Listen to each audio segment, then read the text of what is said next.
Aí quando meu pai olhou, né, o ferro entrou na cabeça dele. Meu E assim, Deus. abriu o crânio, né, assim, o olho saiu pra fora.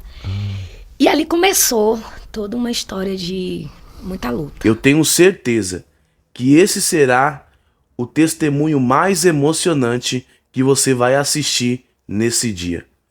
Testemunho aonde uma jovem relata quando seu pai sofre um acidente. E mesmo nessa situação tão difícil que eles passam, eles ainda enxergam a mão de Deus.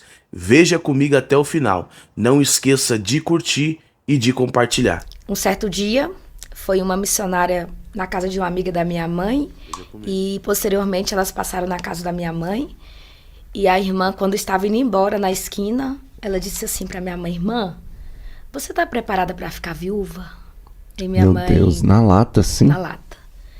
Aí minha mãe disse: não, não, né? Como assim, ficar viúva? Meu pai era um homem muito saudável, nunca vi meu pai ir ao hospital por Esse dor. pessoal da roça, assim, que... E aí passaram-se os meses e eu acho que minha mãe esqueceu da profecia, né? Porque e no dia 18 de setembro, era uma sexta-feira, minha mãe estava fazendo uma consagração na igreja, como ela sempre fazia. Neste dia o Espírito Santo falou para ela: você não vai orar na igreja, você vai orar aqui, na sua casa. Meu Deus. E eu saí para o meu trabalho, meu pai estava dentro da cisterna da nossa chácara, onde minha mãe ainda mora hoje, dando furo no poço, porque no mês de setembro essa cisterna começa a baixar, né? Sim, sim. Então é necessário dar furo para a água subir. E meu pai trabalhou furando poço 40 anos da vida dele. E o meu irmão, Pedro, estava ajudando ele. E detalhe, meu pai nunca deixava os meninos ajudar ele a fazer esses trabalhos de poço, porque Sim, ele tinha sim. medo. Nesse dia ele chamou meu irmão. E ele estava lá cavando o poço, minha mãe ia fazer a oração, a última oração. Eu passei para ir trabalhar, me despedi dele, despedi da minha família. E aí, quando foi mais ou menos umas 10 e pouco que ele tinha terminado, ele amarrou o ferro, que parece aqueles pés de cabra, sabe? Sim, Só que ela tem uma ponta assim, a outra não tem ponta, que ele usava para cavar. sim. Ele amarrou na corda e meu irmão puxou no sari. Mas quando chegou na boca do poço, a alavanca soltou da corda. Nossa. E aí o meu irmão falou assim: pai, o ferro! E aí quando meu pai olhou, né, o ferro entrou na cabeça dele. Meu E Deus. assim, abriu o crânio, né, assim, o olho saiu para fora. E ali começou toda uma história de muita luta. Eu lembro-me que eu estava no meu trabalho, e aí aí alguém tá olhando para mim e tá dizendo: irmã, aí Deus tinha falado para minha mãe que era para ela orar repreendendo o espírito de morte. Aí você pode estar me perguntando: seu pai morreu? Morreu. Eu vou contar para vocês. Só que o espírito de morte que Deus estava livrando era o meu irmão. Porque quando cai o ferro, meu pai grita, meu irmão grita, meu pai meu pai não responde, o que ele decide fazer? Ele desce Desceu. dentro do poço. 18 metros, Meu totalmente Deus. sem segurança, totalmente sem equipamentos de... Ele desceu segurando nas lateral do poço, porque ele queria ver o pai dele, ele queria tirar o pai dele de lá. E aí quando ele entrou, ele disse que perguntou pro meu pai: pai, pode tirar o ferro? Porque não tinha como subir o corpo dele, ele ainda estava vivo. E aí ele falou, meu pai balançou a cabeça que podia. Aí na hora que ele arrancou, né, começou a jorrar, a jorrar.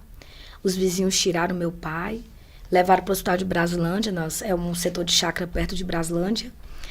E tá todo mundo no hospital e eu tô no trabalho. E aí o meu telefone toca, era 11h15 mais ou menos. E eu tenho um irmão que é autista, o Samuel. Um beijo para todos os autistas, eu amo vocês. Meu Deus. E aí ele me liga e fala assim: neném, o pai sofreu um acidente, tá no hospital. Só que ele não soube explicar. Eu lembro, Gabriel, que a minha marmita tinha acabado de chegar, que eu ia almoçar. Eu lembro que eu deixei a marmita, é uma cena que nunca sai da minha cabeça. Eu deixei minha marmita em cima assim e falei assim: seu Wilson, eu vou lá no hospital que meu pai sofreu um acidente, eu queria saber o que tá acontecendo, né? Minha família tá lá. Eu pensei: Gabriel, eu quero uma enxada, quero qualquer coisa desse tipo, porque ele mexia com enxada, né? Quando eu cheguei lá, Gabriel, eu vi umas das cenas que não saem da minha cabeça. Às vezes eu deito e quando eu fecho os olhos vem a cena muito forte. A minha mãe estava sentada no chão do hospital, ela tinha no corpo inteiro. O meu irmão Pedro estava em pé, eu lembro até hoje, ele estava com as duas perninhas cruzadas. Ele tinha lama no corpo inteiro. Eu vi aquele cenário, parecendo um cenário de guerra, sabe? Eu disse, gente, o que aconteceu? E minha mãe não sabia falar, minha mãe perdeu a consciência por algum tempo, sabe? Sim.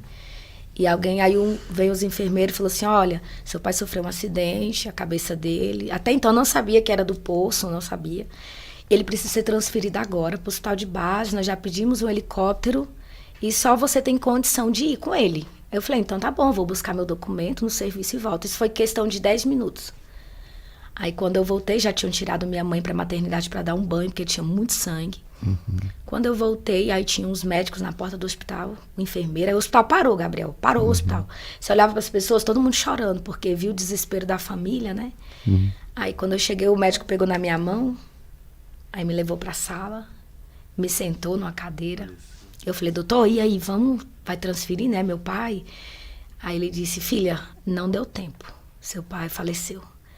Aí, Gabriel, parece que abriu um buraco no chão que me sugou. E assim, uma das pessoas da segurança que estava ali não foi prudente em esperar minha mãe vir para a gente sentar com ela e conversar. Ele foi lá e falou para ela. Minha mãe saiu, ela estava vestindo o vestido, ela não tinha nem terminado de vestir, saiu correndo assim, se jogou na rampa do hospital no chão. E aí, Jesus leva meu pai. Morre, né, ali. E o mais interessante de tudo é que quando eu cheguei no hospital, o Espírito Santo falou comigo, fica tranquila, porque eu estou no controle de tudo, eu estou no controle. Isso era uma sexta-feira. No sábado eu tinha que atender uma agenda num congresso em Braslândia. E eu lembro que o irmão chegou na minha casa e falou assim, irmão Gesso, cantora, vamos pro culto, cantora, eu sei que você tá passando. Eu falei, irmão, eu vou na igreja cantar o quê? Eu vou cantar que Jesus ressuscita? Meu pai tá morto. E detalhe, Gabriel, quando meu pai, nós entramos na sala, que o corpo dele estava deitado, eu fiquei de um lado da cama, minha mãe ficou do outro. E minha mãe começou a me questionar. Ela disse, filha, eu já vi você orar, eu já vi você cantar e pessoas deixar a muleta e andar. Por que você não ora para Deus ressuscitar o seu pai? E você acha que eu não orei? Eu orei muito. Mas a resposta de Deus foi para mim, eu estou no controle de tudo. Eu estou no controle de tudo. Deus me deu uma força tão grande que até hoje eu me pergunto de onde que veio.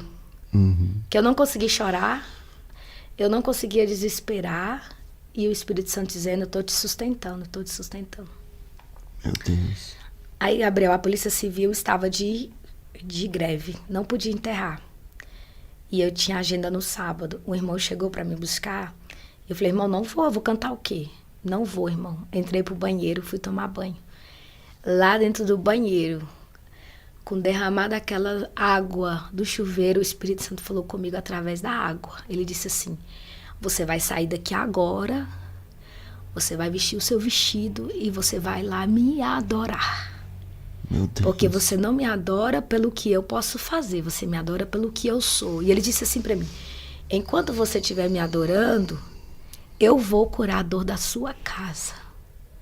Nesse dia, Gabriel, que meu pai faleceu, eu acho que passou mais ou menos mais de 300 pessoas dentro da nossa casa. Meu pai era muito conhecido, pessoa muito boa. Você nunca entrava na minha casa e saía de mão vazia, ele não deixava. Sim. E aí, muita gente, eu vesti o vestido, eu lembro que a família dele estava lá, e alguém olhou para mim e falou assim, você vai para onde? Eu falei assim, eu vou para a igreja, eu vou cantar. Aí alguém olhou para mim e disse, você vai cantar? Com a sua mãe desse jeito, o seu irmão, a sua família, seu pai tá numa geladeira e você tá me dizendo que tu vai cantar. Que fanatismo. Meu Deus. Que fanatismo é esse? Eu disse, eu vou cantar. Peguei minha Bíblia, entrei no carro do irmão, fui pro culto. Quando eu cheguei em Braslândia, todo mundo já sabia do que tinha acontecido. Quando eu cheguei na igreja, Gabriel, foi instantâneo. Toda a igreja virou para trás para ver eu entrando. E alguém disse assim pro líder, não dá oportunidade para a cantora não, ela deve ter vindo para receber um abraço, uma força da igreja, né? Eu falei, não, eu vou cantar porque Jesus mandou vir aqui cantar. Irmãos, e o mais interessante é que eu tinha esquecido meu porta-CD, que era até de um ursinho, sabe? Nessa época eu não tinha celular, não tinha internet. Quando eu falei, e agora? Eu vou cantar o quê? Não tem CD. Quando eu abri a minha Bíblia, tinha um CD da Shirley Carvalhais. Nossa. E sabe, eu só cantava um hino desse CD, Gabriel. Sabe qual era o hino que eu cantava? Como Davi, eu quero adorar. Eu comecei a cantar isso pra mim. Quando eu entendi o que eu tava cantando, eu disse, meu Deus, o que é isso, Senhor? O que é que tu tá fazendo? Hoje, tem pessoas que estavam naquela noite que hoje vira pra mim e diz, eu voltei a crer que Deus é fiel, porque quando eu vi você cantando com seu pai morto, com a sua família daquela maneira, sua mãe tinha perdido um pouco da consciência. E você adorando com tanta força, ministrando sobre a igreja, eu não entendo de onde vem tanta força. Gabriel, e Jesus foi fazendo um milagre, sabe? Nós não tínhamos condição de enterrar o meu pai, nós não tínhamos. O meu pai, ele tinha uma continha no banco, mas nós não sabíamos a senha, porque meu pai ele era muito reservado. E agora, como é que enterra, Gabriel? Meu Deus. Como é que enterra? Alguém da família dele, Gabriel, virou pra mim e disse, não, vamos chamar o CRAS, eu acho que é o CRAS que enterra de graça, né? Enterra de graça. Eu lembro que eu disse, meu pai foi um homem muito bom, que nunca despediu ninguém de mão vazia, ele não merece ser enterrado assim. Gabriel, eu não sei de onde saiu tanta comida, tanto dinheiro. Eu lembro que eu tava dentro de casa, Gabriel, chegava alguém e abria minha mão, colocava dinheiro. Aí chegava outro, colocava dinheiro. Aí chegava outro, colocava dinheiro. Aí a gente olhava, era gente entrando com cesta básica, gente entrando com sacos e sacos de carne. Eu falei, meu Deus, o que é que tá acontecendo? Por fim, o vereador da cidade, doutor Anderson, pessoa muito maravilhosa, um abraço para ele, passou na rua e ele viu aquele movimento de carro e ele disse, uai, tá acontecendo alguma coisa aqui. Ele parou o carro e mandou me chamar. Quando eu fui lá, ele falou, Jéssica, o que tá acontecendo? Esse tanto de carro nas ruas, tomou todas as ruas, assim, de carro. Aí eu expliquei pra ele, falei, Anderson, meu pai faleceu e tal. Aí ele falou assim, você tá precisando de alguma coisa? Aí eu falei, eu fui tão sincera, eu falei, tô precisando de tudo. Eu não sei, assim, como proceder, minha família, minha mãe, meus irmãos. Eu falei, eu não sei o que fazer. Aí ele, não, pode deixar, ele ligou pra funerária. Aí o rapaz da funerária veio, aí ele falou assim, Aí ele falou assim, ó, pode escolher o caixão, que a metade do caixão eu vou dar. E a outra metade você vê o que você consegue fazer. Aí nós fomos escolhendo, aí o rapaz da funerária foi, eu falei, nossa, esse caixão aqui é tão bonito, mas ele é muito caro, tenho condição. Sim. Aí ele falou, não, então eu vou fazer esse pelo preço do outro. Lindo caixão, sabe, Gabriel? Então, nada que isso tenha a ver, assim, a pessoa ser enterrado caixão bonito ou feio, mas eu precisava enterrar meu pai de uma forma digna, né? Gente, eu não consigo parar de chorar. Eu precisava enterrar meu pai de uma forma digna. E aí ele resolveu tudo. O dinheiro que eu tinha conseguido foi muito dinheiro, se eu não lembro na época, acho que foi mais de R$2.000, se eu não me engano. Sim. E aí preparou tudo, a irmã Kátia Miriam, que me colocou no carro, me levava, me trazia, preparando a documentação. E aí, quando eu cheguei lá pra fechar tudo, o caixão, né, a cova que foi cedida pela família da minha mãe, que meu avô foi enterrado, aí a família cedeu uma outra cova pro meu pai. Sim. Eu estava lá preparando tudo já e o meu telefone toca. Aí eram uns ex-patrão do meu pai. Aí o irmão Paulo disse assim, tu tá onde, menina? Eu falei, tô aqui na funerária, agora eu vou fazer o pagamento das coisas para poder enterrar meu pai, né? Ele falou, não, pode sair daí, deixa todos os contratos aí que você fez, porque eu estou indo aí, vou pagar tudo e você pode pegar o dinheiro, porque a sua família vai precisar.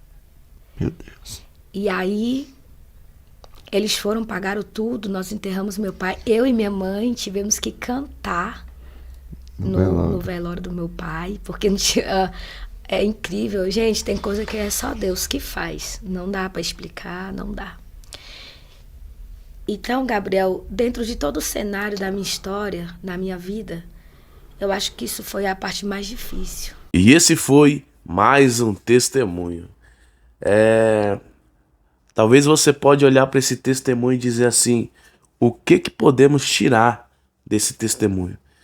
Sendo que é uma história triste, um acontecimento assim, nem um pouco legal, né, irmãos? Algo assim muito, muito forte, o que ela relata aqui nesse testemunho.